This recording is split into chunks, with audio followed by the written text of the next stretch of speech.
pay attention to the instructions that say do not transplant or heavily say no need to transplant on your new pot of tomatoes? Hey, what's going on? My name is Zayden from Reap What You Sow Gardening.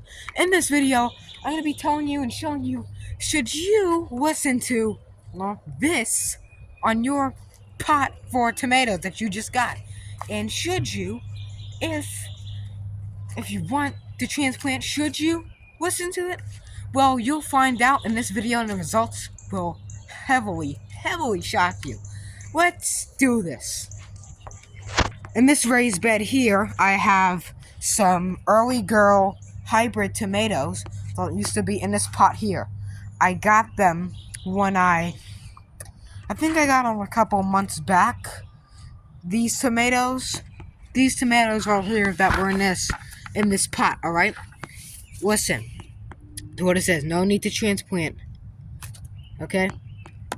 That was a little bit strange because a couple months after I started getting it, a couple fruit harvests from it, the leaves started wilting and it had perfect amount of water, perfect amount of sunlight, and no diseases. I was wondering, why is it like this? It even says disease repellent. Why is it like this? Well, turns out today I tried to pull it out, the container, to put it in this raised bed, and a whole block of dirt came out. What that signals to you means it is root bound. Root bound is when the plant is in a container for a very long time and it wants to come out. So the roots couldn't go anywhere but inside a circle, you know? It was just inside a circle for all this time. So it wants to be how they grow in the wild, or how any plant should grow in the ground. No matter if it's trees, herbs, or even kale plants, they don't want to be in a circle radius growing all their life. How do you think that makes you feel, being in a circle? You know, your house is just a bucket, you know, you got nowhere to go.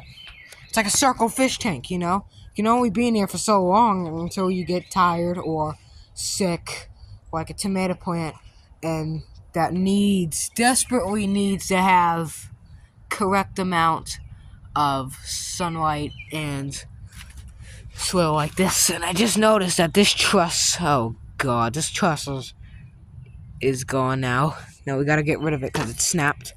I don't want diseases entering. Well, you gotta thin out tomatoes sometimes like that. These are growing towards the ground anyway, but we have tomatoes. We got a nice harvest of tomatoes. We had to harvest these anyway because they already had some bug bite nips out of them that you could see in the side from this clip here. And the green ones we had to pick anyway because, like I said, that branch snapped right at this truss here. So imagine that the weight on that weight will continue to rip the branch, and it's kind of like pruning a tree the wrong way. You want it flush. You don't want it all jagged and all messed up. So we're gonna prune this anyway.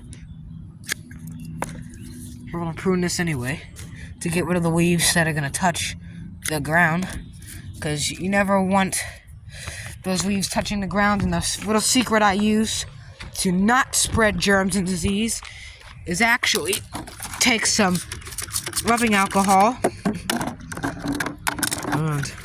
70% alcohol is what I like to use, and just trim off that part over there so it does not spread diseases to plant, because you never want diseases on your crop. You want it to grow the most you can. So even companion plants like this sweet gherkin cucumber here, I have near it. So do you need to plant it in here? Keep it in here? Of course not. And the reason why they want you to keep it in here might shock you. With the cost of living and inflation and stuff, which I think has to have a number on this, it has to do something. It has to involve Creepy Joe that falls up airplane. How do you fall up an airplane? Anyways, it involves the companies like Bonnie Plants and stuff, not sponsored, that want to sell out and push out stuff, and they say leaving a container it's kind of like a scam. So, like I said, that root getting bound in there, it'll kill the plant, and then you wonder why it's dying. They want to mooch off your money in your pocket, so you get more of the plant, more of the plant, more of the plant. And it keeps doing the same thing. You're like, what the heck? I can't do this anymore. And you give up. Don't give up. Plant it in a raised bed or something with good soil, fertile soil. Water it correctly. In a couple days, you'll see it changing. In probably 1 week, give it a week to 2 weeks to completely settle and get settled in the soil in your raised bed or whatever has a good, not circular radius that will have those roots, like I said, compact. You don't want that compact, because when they expand, it's like a fig tree, but fig trees do great in containers as well, circular containers. One at my grandma's house, for 10 years it'd been in a container. The roots started to crack the whole side of the container. There's like this big root cracks out. So that's not with the tomato plant. So tomato plants, like I said, you don't want the root compacted, like hard as a rock, you know. You don't want that compacted, alright? I want the roots to go kind of grocery shopping in a sense, which makes it the nice soft soil and watered in, so you'll get a good root system on that plant, so you can have the maximum harvest of produce as well that you can grow.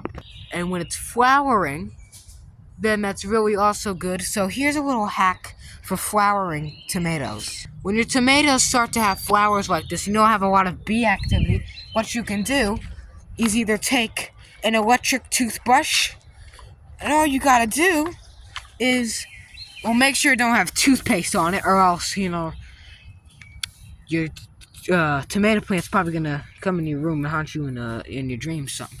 But what you want to do is either use your hand and do this, or the buzzing artificially of a bee, which is using a toothbrush, the toothbrushes with the motor in them, mechanical, what do you call that, electric toothbrush.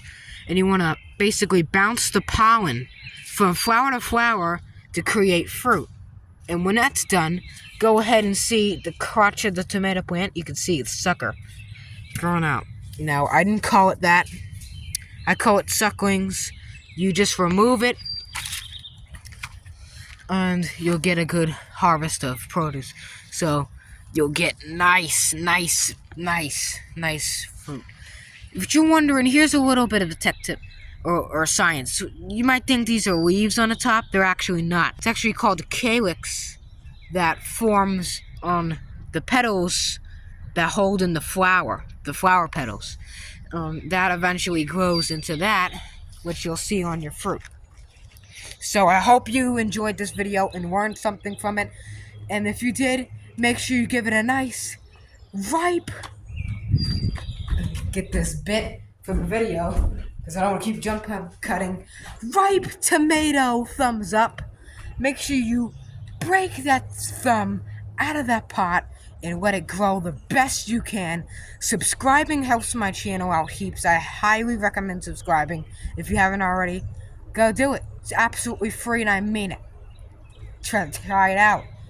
So, I hope you can grow nice tomatoes correctly without problems from pressure from stores, or pressure in a pot, or pressure from creep that falls up. Like I said, how do you fall up an airplane? What is it, in reverse or something?